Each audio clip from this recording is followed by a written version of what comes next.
Hello friends, welcome to my YouTube channel. तो आइए हम लोग नेक्स्ट टेस्ट सीरीज अपनी डिस्कस करते हैं। तो इसे आप लोग ध्यान से सुनिएगा, बहुत ही इम्पॉर्टेंट है आप लोगों के लिए। तो आइए हम क्वेश्चन को शुरू करते हैं। निम्नलिखित में से किस रेशे का ताप एवं दाब से जम जाने का गुण होता है? ऊनी रेशे, रेशम रेशे, सूती रेशे व इनमें से कोई नहीं। तो कौन सा करेक्ट आंसर हो जाएगा आपका इसमें से? ऑप्शन नंबर ए, जो ऊनी रेशे होते हैं वो क्या होते हैं? ताप एवं दाब में इसमें जम जाने की क्षमता होती है। नेक्स्ट क्वेश्चन है, निम्नलिखित में से किस विधि से वस्त्र के निर्माण में केवल एक ही धागे का प्रयोग किया जाता है? ऑप्शन नंबर ए, फेल्डिंग विधि, ऑप्शन नंबर बी, नीटिंग विधि, ऑप्शन नंबर सी, ब्रेड्स तथा लेस विधि, या फिर ये सभी। तो किसमें होता है एक ही धागे का प्रयोग होता है वस्त्र बनाने में? तो ऑप्शन नंबर बी। जब आप लोग देखते होंगे स्वेटर बुना जाता है तो उसमें एक ही धागे का प्रयोग किया जाता है, एक ही धागे से आपका पूरा वस्त्र तैयार होता है, उसमें डबल नहीं होता है। जैसे कि अदर वस्त्र में हम कैसे निर्माण करते हैं, उसमें ताने और बाने दोनों के लिए उपयोग करते हैं। तो इसमें दो प्रकार के धागे हो गए, एक ताना के लिए, एक बाना के लिए। और निटिंग में क्या होता है, इसमें एक ही प्रकार का धागा लिया जाता है और उसी से पूरे कपड़े को बुनते हैं।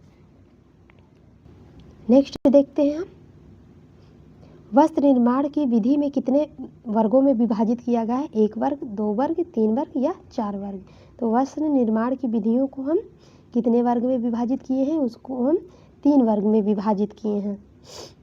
नेक्स्ट है, निम्नलिखित में से कौन सा सादी बुनाई का उदाहरण है? पॉपलिन, ऑप्शन नंबर बी मलमल, ऑप्शन नंबर सी खादी, या फिर ये सभी। तो कौन सा करेक्ट आंसर हो जाएगा? करेक्ट आंसर हो जाएगा ऑप्शन नंबर डी आपका क्या होगा? ये सभी। खादी, पॉपलिन और मलमल ये तीनों आपकी सादी बुनाई होती हैं। नेक्स्ट क्वेश्चन है, बुनाई विधि से तैयार किए गए कपड़े का रूप या दिखावट कैसी होती है? संतुलित, ढीली, अलग अलग, खुरदरी। तो कैसी होती है इसमें? आपकी संतुलित होती है। तो ऑप्शन क्या हो जाएगा? ऑप्शन नंबर ए, या ऑप्शन नंबर ए संतुलित हो गया। निम्नलिखित में से किस विधि में वस्त्र निर्माण रेशे को चपटा करके चादर के रूप में बिछाकर किया जाता है? Option number A non woven विधि, ऑप्शन नंबर बी बुनाई विधि, ऑप्शन नंबर सी नीटेड विधि, ऑप्शन नंबर डी ये सभी। तो कौन सा करेक्ट आंसर हो जाएगा? ऑप्शन नंबर ए इसका करेक्ट आंसर हो जाएगा नॉन वोवेन विधि। नेक्स्ट क्वेश्चन है, विशेष अवसर पर पहने जाने वाले लहंगा, चोली, शेरवानी तथा महंगी साड़ियों के लिए कौन सी विधि उपयोग की जाती है? नीटेड विधि, ऑप्शन नंबर बी बुनाई विधि, option number C non woven विधि, ऑप्शन नंबर डी मॉलीफॉल विधि। तो करेक्ट आंसर आपका क्या हो जाएगा? करेक्ट आंसर हो जाएगा ऑप्शन नंबर बी, ये आपका बुनाई विधि हो जाती है। नेक्स्ट क्वेश्चन है, क्षैतिज व लंबवत दिशा में फैलाव निम्न में से किसकी विशेषता है? नॉन वोवेन विधि, बुनाई विधि, नीटेड विधि, या फिर बॉन्डेज विधि। तो करेक्ट आंसर हो जाएगा ऑप्शन नंबर सी, ये हो जाएगा नीटेड विधि। नेक्स्ट है, वस्त्र पर की जाने वाली परिसज्जा एवं परिष्कृतियों को कितने रूपों में विभाजित किया गया है? स्थायी परिसज्जा, अस्थायी परिसज्जा, आधारभूत परिसज्जा, या फिर ये सभी परिसज्जा। तो करेक्ट आंसर हो जाएगा आपका ये सभी आपकी परिसज्जाएं क्या होती हैं? ये परिष्कृत के रूप होते हैं। तो नेक्स्ट क्वेश्चन है, विधि के आधार पर परिसज्जा कितने प्रकार की होती है? एक, दो, तीन, चार, कितने प्रकार की होती है? ऑप्शन नंबर बी, ये आपके दो प्रकार की होती हैं।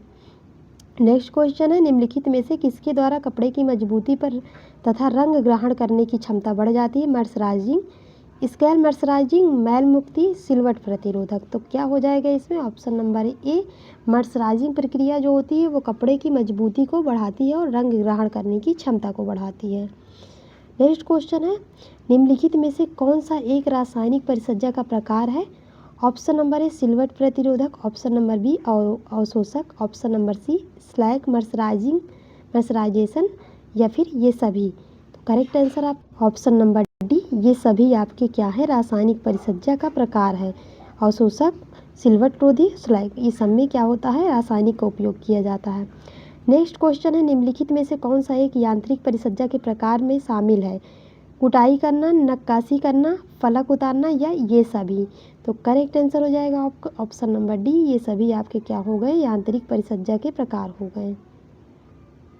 नेक्स्ट क्वेश्चन है, निम्नलिखित में से कौन सी प्रक्रिया रेशम, रेयान या नायलॉन की बुनाई किए हुए कपड़े पर की जाती है? ग्लेजिंग, और ये क्या है? शायरिंग, नक्काशी, मोयरिंग। क्या हो जाएगा? करेक्ट आंसर हो जाएगा ऑप्शन नंबर बी, ये आपका शायरिंग हो जाएगा। ये रेयान और नायलॉन की बुनाई किए हुए वस्त्रों पर की जाती है। नेक्स्ट क्वेश्चन है, निम्नलिखित में से किस प्रक्रिया में रेशे की प्रकृति के अनुसार साबुन, डिटर्जेंट, सोडा रहित डिटर्जेंट आदि का प्रयोग किया जाता है? फलक उतारना, झुलसाना, शुद्धिकरण या फिर टेंटरिंग। तो हम इसके लिए किसका प्रयोग करेंगे? इसके लिए हम, आप लोग जानते हैं, शुद्धिकरण करने के लिए हम करते हैं। मैल को हटाने के लिए वस्त्रों से हम सोडा रहित डिटर्जेंट और साबुन डिटर्जेंट का उपयोग करते हैं। नेक्स्ट क्वेश्चन है, किस परिसज्जा में कपड़े में क्रॉस लिंकिंग रसायन भर दिया जाता है? स्थायी परिसज्जा, एंटी स्टैटिक परिसज्जा, कीट अवरोधक परिसज्जा या फिर फफूंद नियंत्रक परिसज्जा। तो इसमें करेक्ट आंसर हो जाएगा आपका ऑप्शन नंबर ए, स्थायी प्रेस परिसज्जा में कपड़े के क्रॉस लिंकिंग रसायन भर दिया जाता है कपड़े में। नेक्स्ट क्वेश्चन है, निम्नलिखित में से कौन सा एक सबसे प्रभावी कीटरोधी रसायन होता है? कपड़ों में कीट लग जाते हैं, इसके लिए हम क्या करेंगे? कुछ रसायनों का प्रयोग करेंगे जिससे कि वो रसायन आपके कपड़े को सुरक्षित रख सके। जैसे कि कपास में आपके बहुत जल्दी फफूंद लग जाती है, कीड़े, तो हम क्या करेंगे? इसमें क्या पूछा गया है कि सबसे प्रभावी कीटरोधी रसायन, तो फ्लोराइड, क्लोराइड, सिलिको क्लोराइड या फिर ड्रिलिंग। तो इसमें क्या होगा? ड्रिलिंग।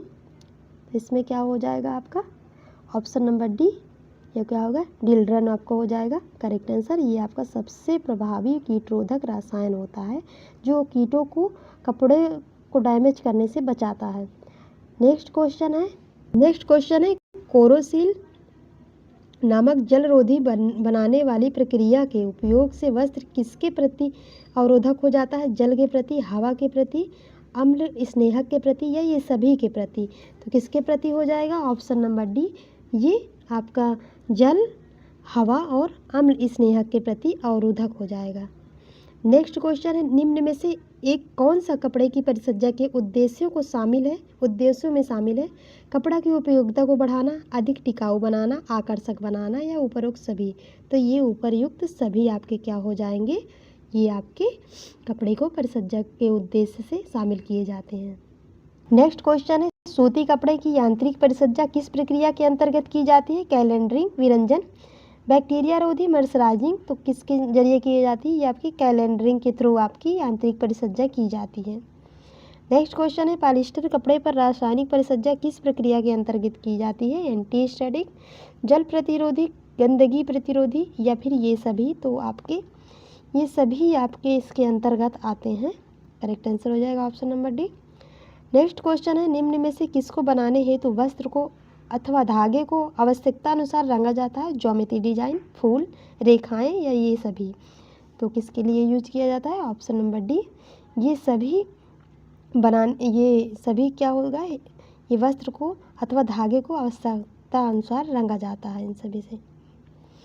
तो नेक्स्ट क्वेश्चन है, रंग को उसके प्राप्ति स्रोत एवं प्रकृति के अनुसार कितने वर्गों में विभाजित किया गया है? तो कितने वर्गों में विभाजित किया गया है? ये ऑप्शन नंबर बी, 2 भागों में विभाजित किया गया है आपका। नेक्स्ट क्वेश्चन है, निम्न में से कौन सा एक जंतव रंग है? क्रोकिनल रंग, टायरियन, पर्पल रंग, व्हाइट रंग या फिर ए और बी दोनों। तो कौन सा करेक्ट आंसर हो जाएगा? ऑप्शन नंबर सी आपका करेक्ट आंसर हो जाएगा। ये एक प्रकार का जीव है और ये भी एक प्रकार का आपका जीव है, ये आपके समुद्र में पाए जाते हैं। नेक्स्ट क्वेश्चन है, निम्न में से किस रंग का प्रयोग करने से वस्त्र के तंतु कमजोर हो जाते हैं? क्षारीय, अम्लीय, खनिज या फिर गंधक। तो करेक्ट आंसर हो जाएगा आपका ऑप्शन नंबर बी, अम्लीय संश्लेषित जो रंग होते हैं उसके प्रयोग से आपके वस्त्र कमजोर हो जाते हैं। नेक्स्ट सेट प्रैक्टिस सेट हम नेक्स्ट वीडियो में डिस्कस करेंगे।